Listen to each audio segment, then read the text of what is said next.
My name is Scott Neigh, and this is Talking Radical Radio.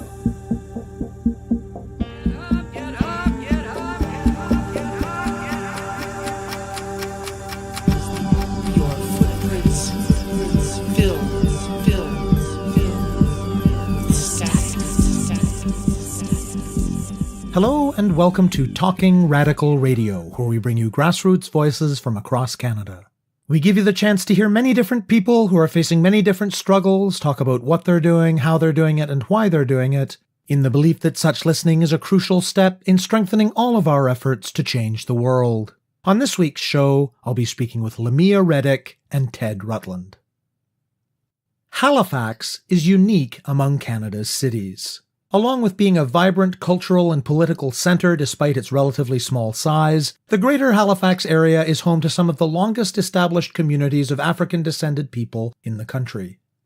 Of course, the histories of these Black communities are not just histories of presence, but histories of intense anti-Black oppression and constant work by the communities to survive, resist, and thrive in the face of it. There is growing awareness even beyond Halifax of one of the more egregious examples of that oppression, the destruction of the community of Africville by the city of Halifax in the late 1960s. Yet as tragic and important as that story is, it is just one incident in a much larger history of anti-Black policies and practices of city building that have been part of making Halifax over the course of centuries and that continue today. Beginning with early policies that gave Black settlers who sided with the British in the U.S. Revolutionary War and the War of 1812 smaller, agriculturally poorer, and more distant land grants than white settlers, practices of planning and constituting urban spaces produced sharp segregation between those coded as white and those coded as Black. They also produced a sharp division between the infrastructure, resources, and supports for well-being disproportionately allotted to the former and the harms disproportionately organized into the lives of the residents of the latter. Though the process and associated language looks very different than they might have in the 1860s or the 1960s, the result of the city's first region-wide planning initiative in the early 21st century similarly had what Rutland describes as a, quote, racist, anti-Black underside. And that's despite extensive participation in the process from Black communities. As well, at least some of the historic Black communities in the Halifax area are under increasing threat of displacement from gentrification. Of course, throughout the many decades, the African Nova Scotian communities in the Greater Halifax area and beyond have constantly worked to oppose anti-Blackness, to build community, and to strive for better lives and a better world. This has ranged from the kinds of everyday mutual support and resistance that allow oppressed communities to survive, to moments of radical collective mobilization. LaMeia Reddick is a community worker and a consultant at LaMeia Connected Leadership. She grew up and lives in the African Nova Scotian community of North Preston, and her work consists of community engagement, public education, and broad-ranging community building, all of which she does in ways that foreground concern for justice and that connect the experiences of African Nova Scotian communities today with their long histories. It includes running her own community engagement space in North Preston, participating in an innovative grassroots community engagement project in Halifax's North End, and lots more. Ted Rutland is an associate professor in the Department of Geography, Planning and Environment at Concordia University in Montreal.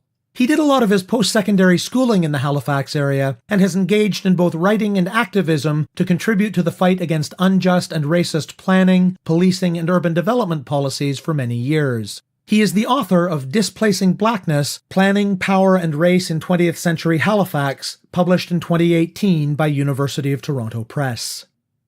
We speak about the Greater Halifax area, about the long histories of anti-Blackness and the policies and practices that have built the city, and the equally long histories of survival and resistance by Black communities, and about what those histories mean for today and for the future.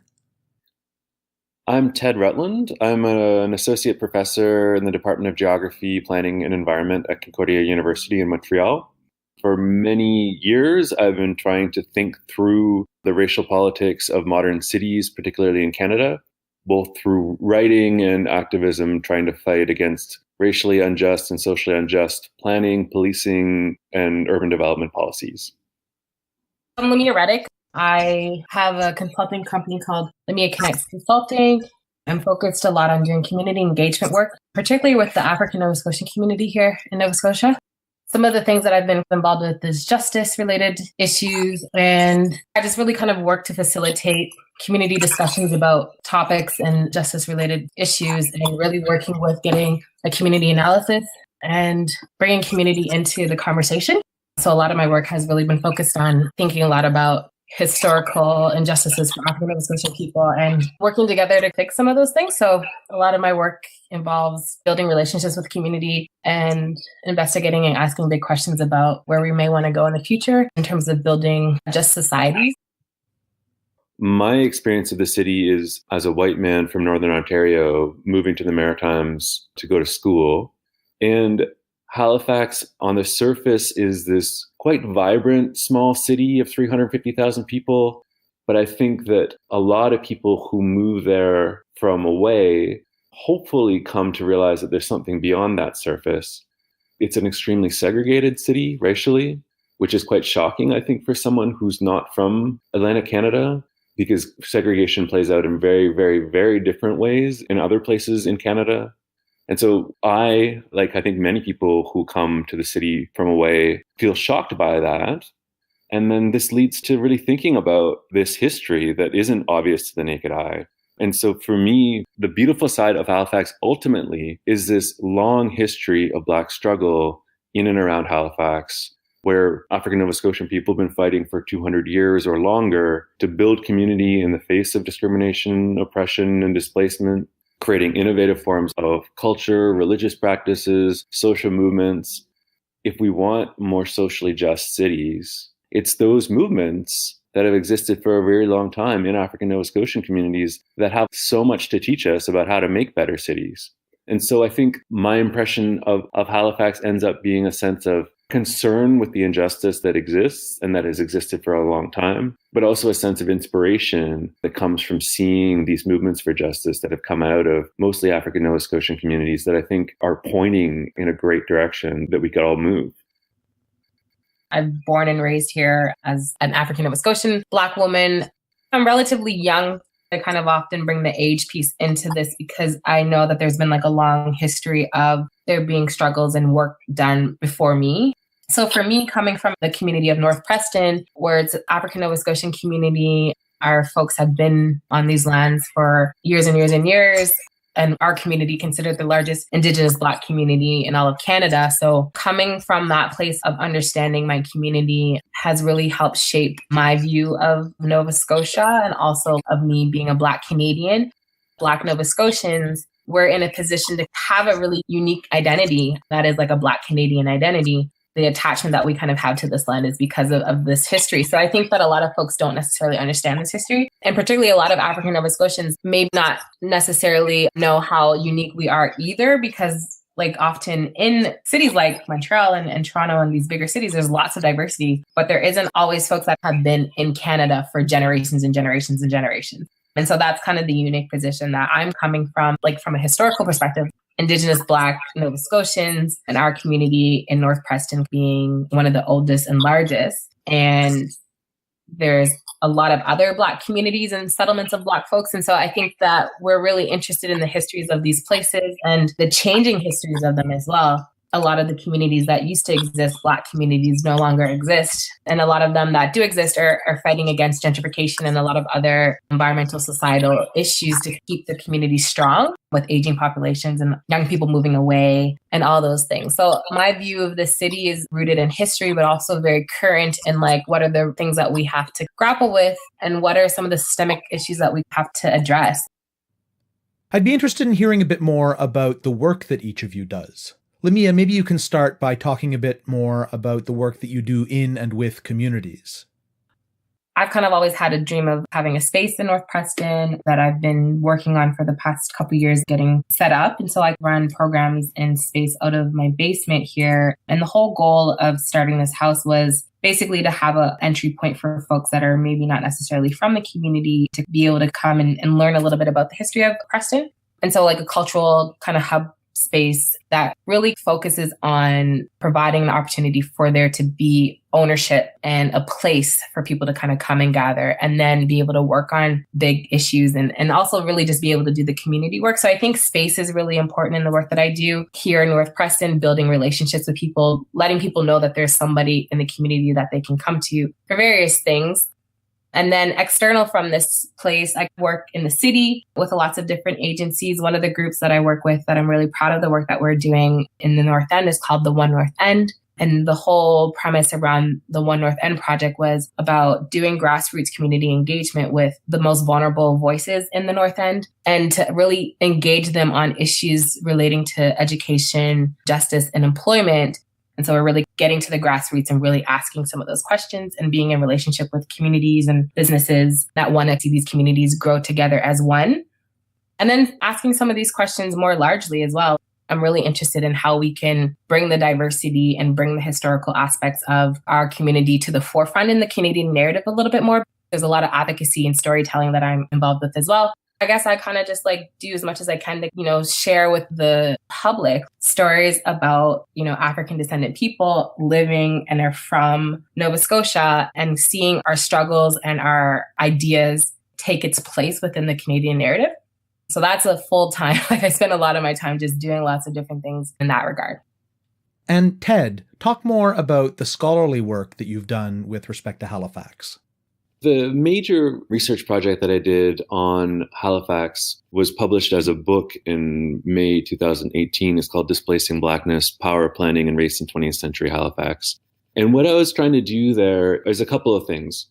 One way to frame the project is to say that Halifax is relatively well known for a particular incident of racist planning, which was the destruction of a community called Africville in the 1960s.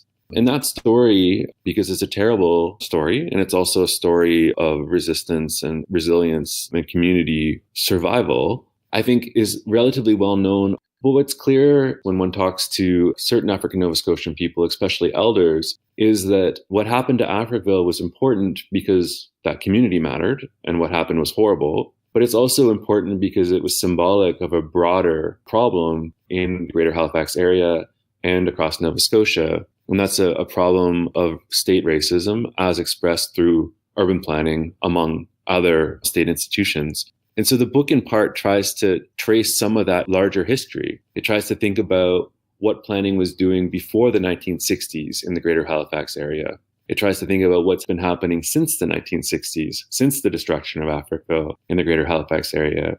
It's trying to think about what planning was doing in the many other Black communities in the greater Halifax area. So we're looking at somewhere between 8,000 and 20,000 people, depending on the moment of the 20th century we're looking at. And these communities have also faced injustices on the part of planners. And then trying to think also about what planning is doing in white communities, because racism isn't just expressed through state practices that affect people of color and Indigenous people, but racism is also operative when the state is relating to white people. And so trying to think about how racism is embodied in the making of white spaces in Halifax as well.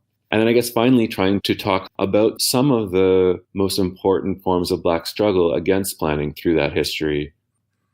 So it sounds like for both of you, in different ways, drawing on those histories of oppression and resistance is important for the work that you do. Give some more specific examples of stories or themes from among those histories that have been particularly important to you. For me, I often start with this story of how we even got to be in North Preston. There's a few different ways in which Black folks settle on these lands. Our ancestors were settled on land that was not fertile for growing food. And it was all woods and just the removal from the city. I just often think about how far removed my folks were from having the basic necessities that they needed for survival. And so, we often hear stories that our descendants kind of passed down to me. It's like we built North Preston and they found a way.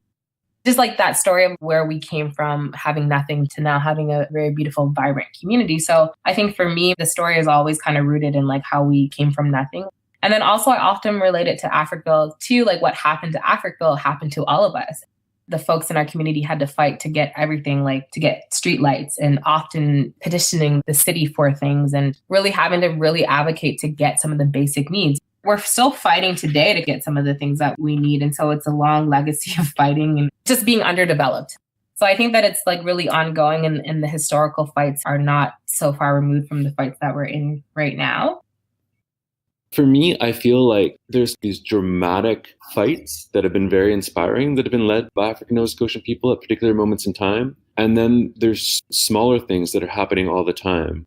So maybe I'll give an example of both, because I'm inspired by both the sort of banal everyday forms of struggle and these bigger ones as well. One of the most high-profile struggles led by African Nova Scotians in the Greater Halifax area happened in the late 1960s.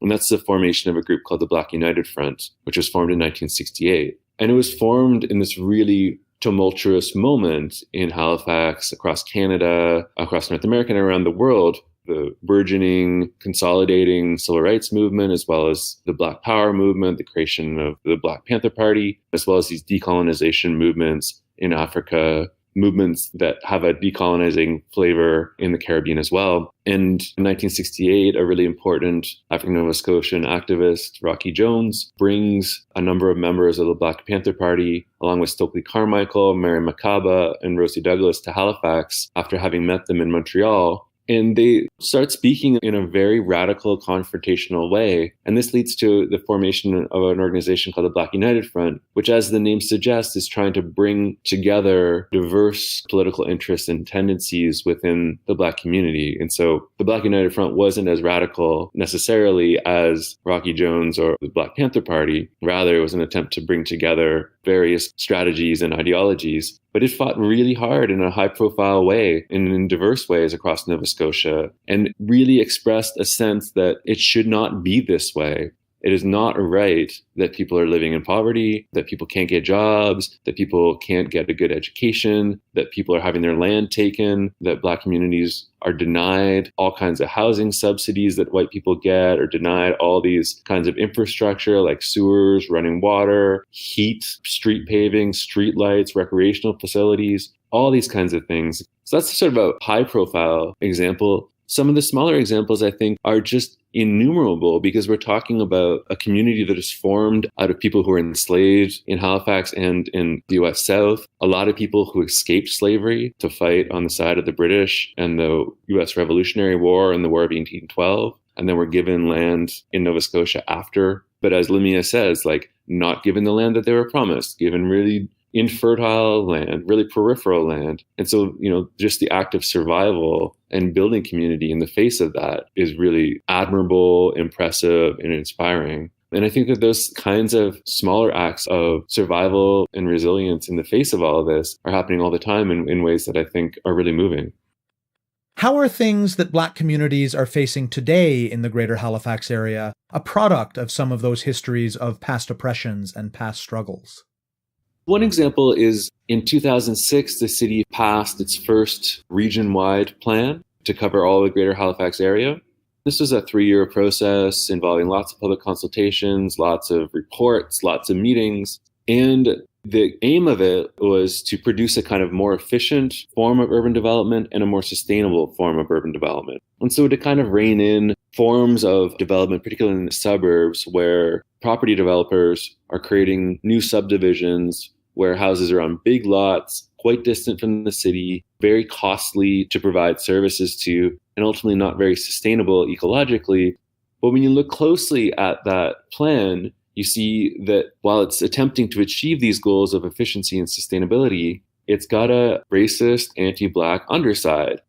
The result of the plan included tons of new investment in infrastructure, water, sewage, public transit. And all of that new public money was directed to areas outside the outlying Black communities. And so Black communities didn't benefit from that at all. We can also see that Black communities made all kinds of demands during the planning process. They expressed a whole bunch of ideas which are totally reasonable and should have just been implemented, but none of them were implemented.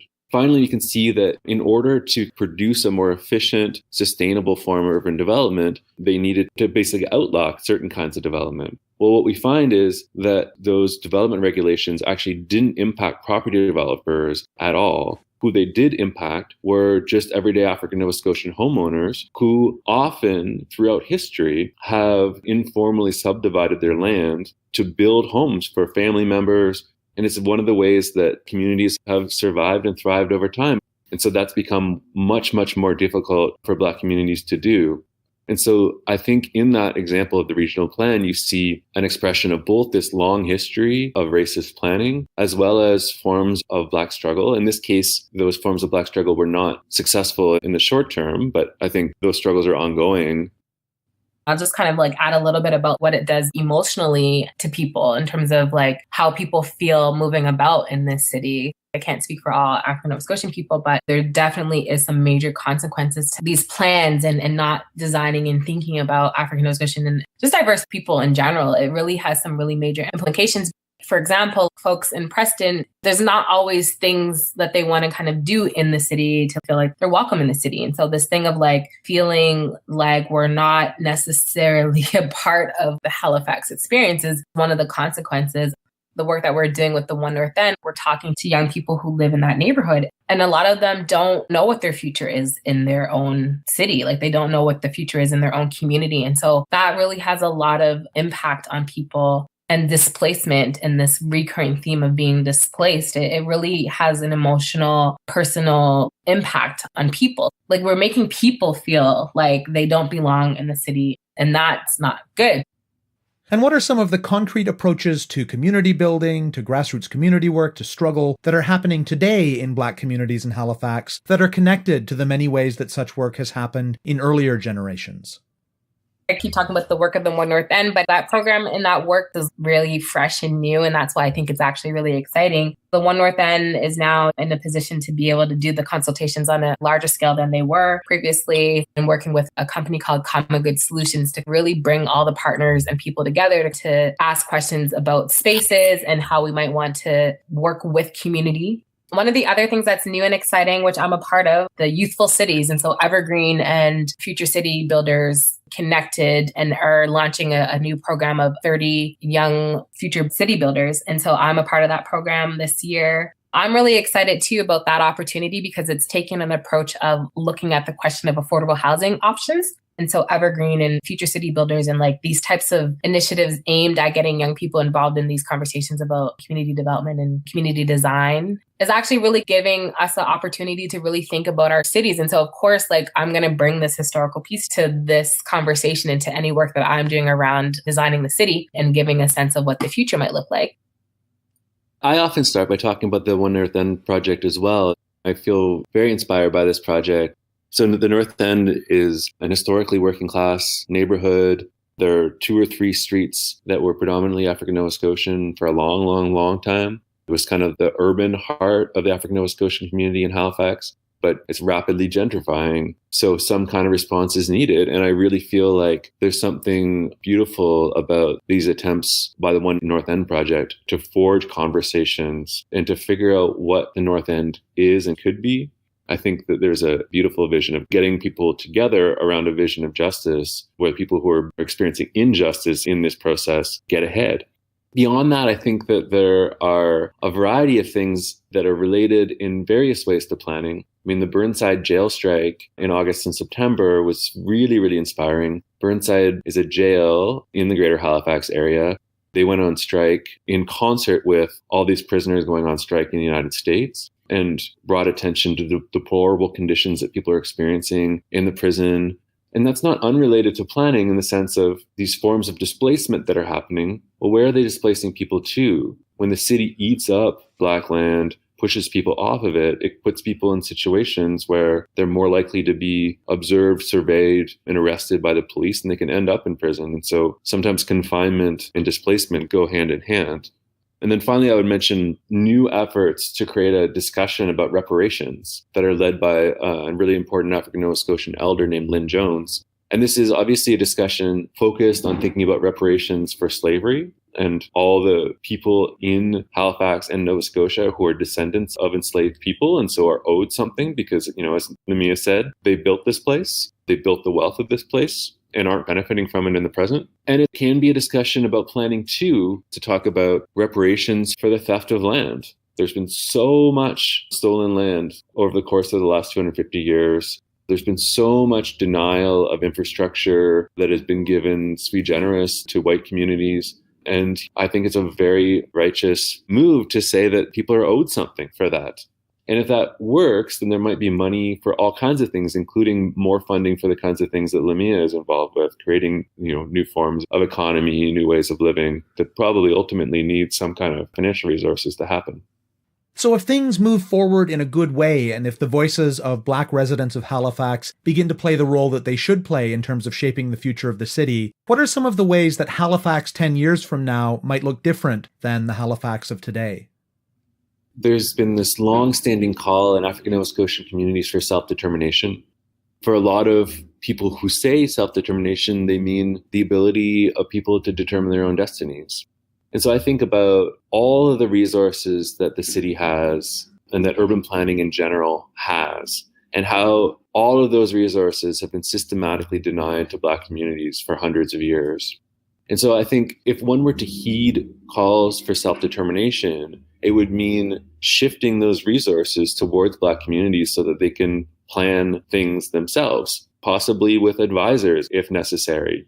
Planners could play a helpful role in the service of people planning their own communities. And so rather than this situation where resources are drawn out of Black communities and spent elsewhere, and where Black communities are consistently asked to participate in planning discussions but are never listened to, I think that to a greater and greater extent, we might be able to see people being able to wield the resources that exist to make the communities better. I guess for me, my vision is grand. I think that if we are able to have these difficult discussions across community and people are asking themselves what they can do about it, I think that we would be so connected and so, able to support each other in everything. And then we would actually really be able to kind of heal. And so I think that that's one of the things that I'm often talking about, healing, grappling with the histories, and for people to feel like these are their issues also, and have a group of people and citizens of Halifax that are informed and educated. And then we don't continue to make these mistakes, because I think that we can be in a place where we can have a future generation of children that can be together and have access to all the same opportunities and more. You have been listening to my interview with LaMeia Reddick and Ted Rutland about anti-Black city building in Halifax and Black community survival and resistance. To learn more about Reddick's work, go to LaMeiaReddick.com, and to learn more about Rutland's, search for Ted Rutland on Twitter. To find out more about Talking Radical Radio, the guests, the theme music, and the ways that you can listen, go to talkingradical.ca and click on the link for the radio show. On the site, you can sign up for email updates or follow us on Facebook, Twitter, iTunes, SoundCloud, and other platforms. I'm Scott Neigh, a writer and media producer based in Hamilton, Ontario, and the author of 2 books of Canadian history told through the stories of activists, published by Fernwood Publishing. Thank you very much for listening, and I hope you tune in again next week.